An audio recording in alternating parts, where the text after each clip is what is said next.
So on Tuesday morning, Ben Portnoy broke some crazy news and about the private equity giant TPG buying a controlling stake in Learfield. At basically the same time, Brandon Huffman of Rivals dropped a must-read piece showing exactly how unstable the NIL market has become in high school recruiting. He surveyed the 2027 prospects anonymously. Kids are getting verbal offers up to $2.5 million a year. Seven figures now is the starting point for elite talent, while some positions are stuck at 250K. It's all handshake deals, secrecy, gossip, the total wild, wild west, even more so than it was in years past. Both terrible news and things about college sports people don't like right now. For instance, a lot of people hear about private equity and immediately think it's going to make everything worse, more greed, more chaos. And yeah, the NCAA has been worthless for years, letting this mess spiral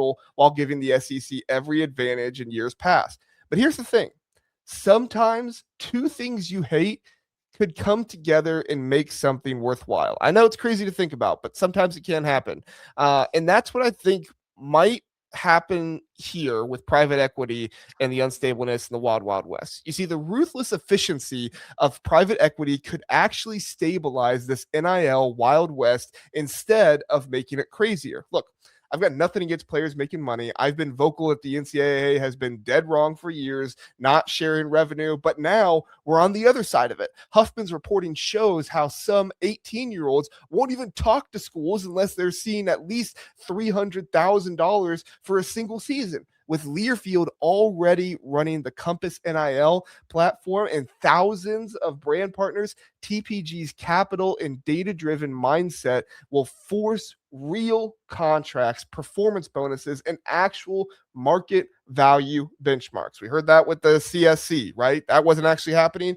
With Learfield, with private equity, it could actually happen. No more agents or uncle advisors guessing in the dark and squeezing insane demands out of an unstable market. Competition stays, but a clear price gets set so schools aren't just throwing bags blindly, because as much as it is stupid that Miami could throw $2 million at a freshman left tackle, then it becomes the number for the next best left tackle in the next recruiting class, right? It's one of the reasons why so many schools want to be hush hush about how much money their players make. That's exactly why the Big Ten is leading the charge here, and they're pushing revenue sharing structure and bird rights. If you don't know what that is, we can get into that in a second. But bird rights exceptions so schools can go over the cap to keep their own players without blowing up the budget. The conference is tired of flaky booster collectives and the clueless NCAA living in the past. They want control, reliable, school-backed money that they can leverage. The private equity firm's efficiency for that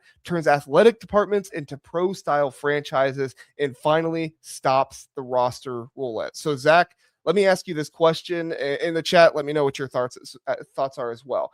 Do you buy my hypothesis that private equity, even though it's usually terrible for everything out there, could actually bring some much needed stability and structure to NIL and college football? Or are we just trading one mess for an even bigger mess? In fact, a corporate big mess in this situation. Well, let me ask a question before I answer. Okay. When it talks about the revenue sharing structure, like, do you know what that would look like? Not exactly. There's not been any like solid sourcing or reporting on exactly what it would look like, but based on, certain conversations and other, comments made by coaches and stuff, you would tend to think that, there would probably be something set up by the private equity firm that would would basically be similar to either the NBA or the NFL with a capped kind of structure. Okay, so Because basically, because they don't want they if they're going to become in charge of Learfield, they don't want to be spending, more and more and more money. Like, it's just a bad business Mhm. model to just continually spend more and more and more money. And for some players that aren't even as good as players are last year, but people don't look at how good they are. They just look at it and say, well, that's the number one left tackle in the country. You know what I'm saying? Mhm. So Learfield would make money off of the college programs, and then they would reinvest it essentially in the players through NIL deals. Is that what I'm understanding how that works. Say that one more time. I think I know what you So said, but I want to make sure. yeah, so Learfield, because of their business model and what they offer, Uh-huh. they are making money off of the college football programs and covering them and sharing their content. And then in Right. turn, they're then offering NIL deals to the college athletes. So basically, it's a circular financial structure. Pretty much. But eventually it becomes unsustainable because you're paying the players more than what they're actually worth. Right. I mean, there are players, in college football right now that could make more on, brand deals than some NFL players would make. The NFL has Mhm. 32 teams. College football Yeah. has like 100 and what, 38? No one Yeah. player in college football should have the brand bigger than the NFL, if you look at the actual numbers and how things work out. But they do because of the competitiveness and the lack of any real, ceiling on how much players can make. Yeah. So I think let me first say this. Thank you for explaining it more because I think I keep hearing private equity and I'm like, oh yeah, I think I know what that means, and I'm like, I don't really know what that means. So thank you But for and it's a explaining buzzword, it. right? It's something that like Yeah. people hear private equity and they just immediately think this is terrible. It's one of the reasons why I got so annoyed when the UC investment stuff was out there and everybody just said private equity because it was like, okay, well that's yes, you can say that. It's a portion of private equity, but you hear private equity and you immediately think takeover, they run everything and then they get rid of everybody they don't want. It's not exactly Yeah. how some of these deals work, you know. Yeah. Well, and there's a sense of this, using that NFL model. Like it sounds like so if Learfield in particular is the one that's financing a certain team or a certain group of teams, like in a sense, they kind of become your front office from a financial standpoint, not Yeah, from a talent acquisition standpoint, but so, but from a financial. yeah, I think all the schools would still have their own kind of front offices to deal with and everything, like the athletic department and stuff. But what you would get with Learfield and the private equity that would be, obviously buying them out. What are they called? TPG, I think is what they are. TPG. Yeah. Yeah, TPG. Um, what they would essentially do is if they ran everybody's NIL in college football, which right now Learfield runs about half of the NIL programs in college football. Um, Basically they would just say we're not going to pay $2 million for a left tackle. Like Mhm. you can bid on it all you want, but like we run half the NIL in college football. We're not going to do that because Yeah. then it's all one structure, right? And that's what we've been Yeah. begging the NCAA to be for all this Yeah. time is just be one structure, be one governing body, but you can't be that way because I mean, I don't think it's a secret to anybody. The NCAA are all the schools and institutions.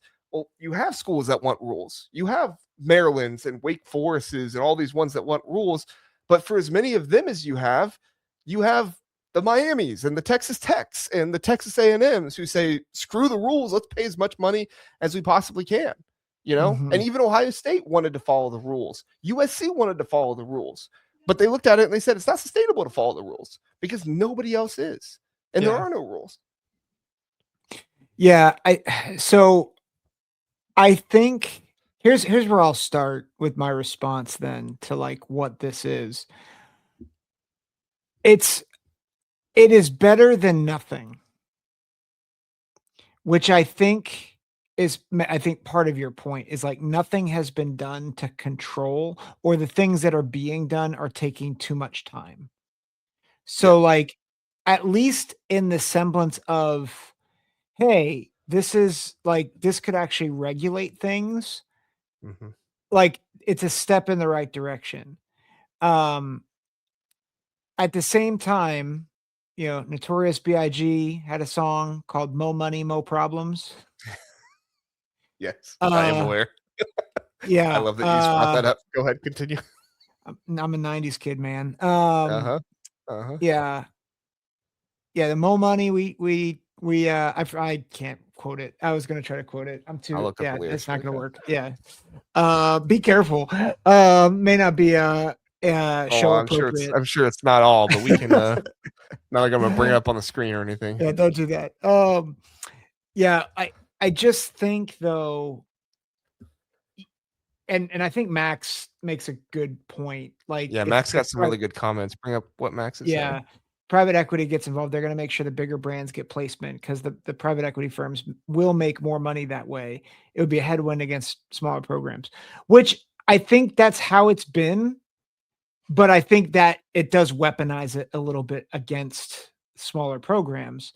And so ultimately, it's similar to what I've said before when everything changed.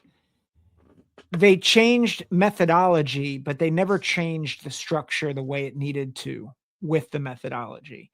So, Yeah. like, when the playoffs like, when they set up the playoff, they didn't think about, "Well, how do we need to restructure the sport and restructure how we think about the sport to accommodate a playoff?" They just said, "Let's just do a playoff and see what happens." NIL is the same way. Mhm. They're doing the same thing where they're saying, "We need to put" like, basically, this is a Band-Aid over a cannonball-sized wound. Right. And so, And that like was always the biggest issue with yeah, the NCAA is they were never proactive in getting yeah, this stuff figured out. They just, okay, well, we'll start this and we'll just figure it out as we go. Well, eventually figure it out as we go doesn't make any sense. You can't do that because then everybody's going to take you to court and you're going to look back in the past and say, "Oh crap, we were very inconsistent for like 20 years." Now there's no rules, right? mhm, Because we can't do anything. We never actually got any antitrust or anything like that. So, yeah, yeah. yeah. So it's not to say I just think it does open, people are saying more money doesn't always mean more Say, problems, Hoosier Dave but says that song is a lie. I've had both, and trust me, having money is better. It's a well, funny, yeah, it's a funny line. um, it's eh, let me bypass that for a minute. I just I thought the I line was funny. Yeah. Yeah, it's great. It's great. But what I would say is that when you're getting these businesses involved, I think there is a danger, particularly for the student athlete. Mhm. Which it's already been problematic for the student athlete. So I think to get back to your question, do I think there is a little bit more stability with this? Yes. Do I think it's going to like actually like ultimately help? No. Because Mhm. I think you're gonna run into similar problems, and I think it's actually gonna make things even harder for the smaller programs. Well, and it's one of the reasons why. I mean, I've talked about it on this channel multiple times, and I think you and I have talked about it a couple times. It's one of the reasons why we are eventually working toward the Big Ten and the SEC, essentially having their own thing away from Yep. the rest of college football. Cody Campbell is very much so, the Texas Tech booster. He is very much so trying to work against that because he recognizes that the Big 12 and the ACC could not survive just the group of six in the same way. Obviously, they would still survive. They would still have college football, but it would not be in the same way that they have it now with the brand and the publicity and everything like that. And also, Cody Mhm. Campbell knows that with the way that Texas Tech operates, there's no way the Big Ten and the SEC are inviting either of them in there, right? It's one of the reasons Mhm. why so many were reporting that the Big Ten wasn't sure about Florida State because while Florida State was following rules with the NCAA, they were not cohesive with their conference. And one of the Mhm. most important things moving forward in college football is going to be groups and programs that are cohesive together and work together. Mhm.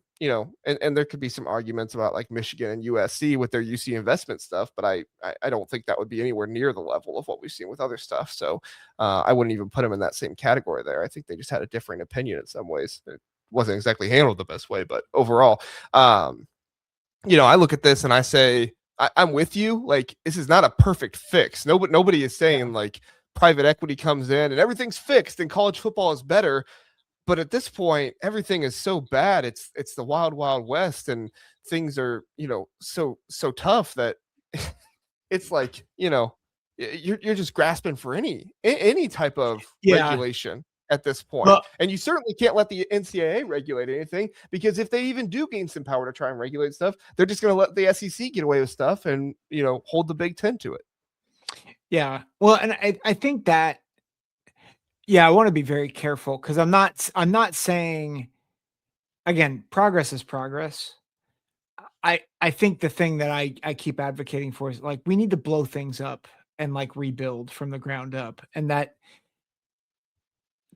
there's almost a hope where the private equity thing fails so spectacularly that it forces them to hire a commissioner and forces the conferences to kind of come back to the drawing board, because Yeah. at this point you have to tear it down to the studs to actually like get everything back in order, and they're not willing to do that because it makes too much money.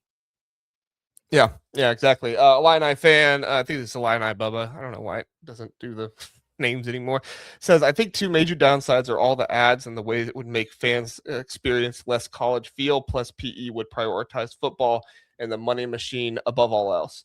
So, yes, I agree. But I do think that the aspect of PE being in charge of Learfield and the NIL is different than PE like having control of the conference or having control over an athletic department or something like that. Because now maybe I am unaware of what could happen here, and if so, I will eat crow, as we say that sports commentators do nowadays a lot. But I am not aware of how Learfield would be able to control like fan experience in the stadium and advertising stuff like that. Maybe they could. Maybe they would have more control over jersey patches and stuff like that. I think that still rests with the Big Ten.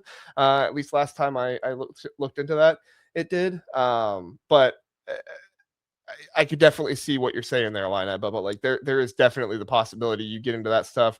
They are so ruthlessly efficient that they would not take into account what do the fans like. They would only take into account what makes us the most money, which is kind of why it's like, okay, if you give them power in the right ways, it could create a structure. But if you give them any power in the wrong ways, it could blow up the entire thing, which is what makes this so, teetering on like, could it be good? Could it be terrible? Could it be good? Could it blow everything up? And we no longer have college football. Maybe. Yeah. Yeah. Well, and I do think I do think college football will not go away. Like even the blow up, potential. It's like if it blows up, it's not going to be gone forever. There's too much at stake financially for that to happen.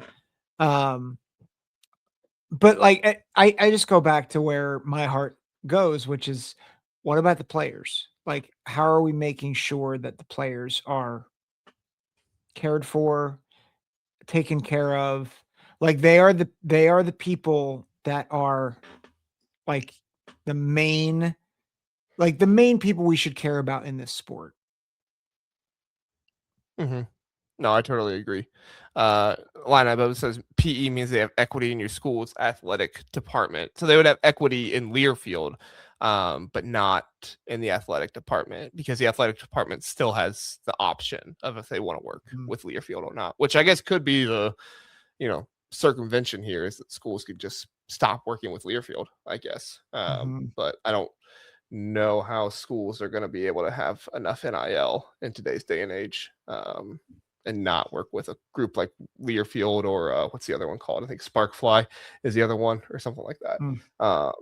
In that situation. So yeah, I'm not saying you're wrong, Line, but I'm just saying I don't think it's as simple as like they bought the athletic department of a school. I think it's a little bit more complex than that. But I totally agree with you, Zach, and it's one of the reasons why, like, I think it's so important that we do get some structuring and framing because you really do have some students and some players that are just being taken advantage of by their uncles or their family members or, some agent that, comes in and says, I have all the answers. And if you don't know what you're doing, then they're taking 20% of the money that you just made from the school. No agent should be taking 20% of your earnings like that. That's ridiculous. It's your earnings. You're the one doing the work. They just sign the contracts or they just give you the contracts to sign. Yeah. Well, and the other thing, and maybe this is one of the benefits, but like the roster roulette has been, I think, has caused the most college football casualties for players Because how many players enter the transfer portal with the promise of more money and instead get stranded and then their careers are done.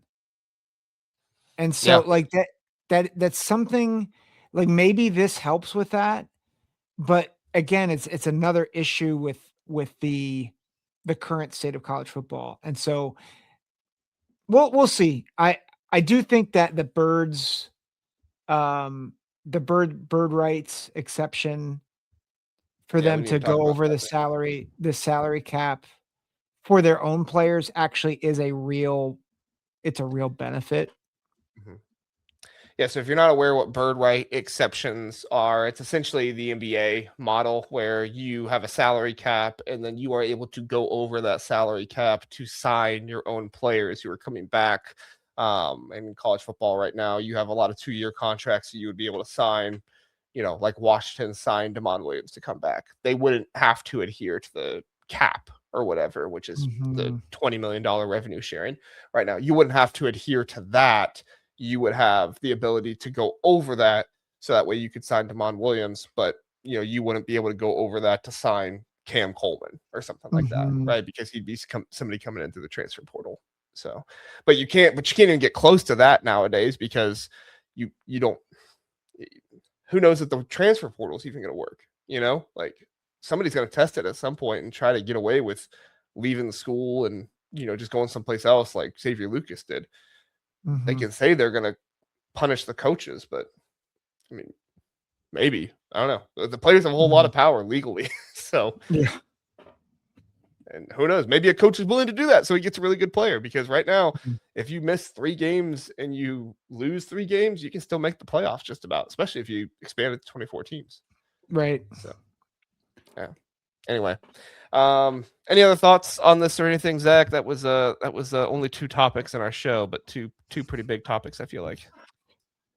I like ending at before 10, so I think we're There you good. go.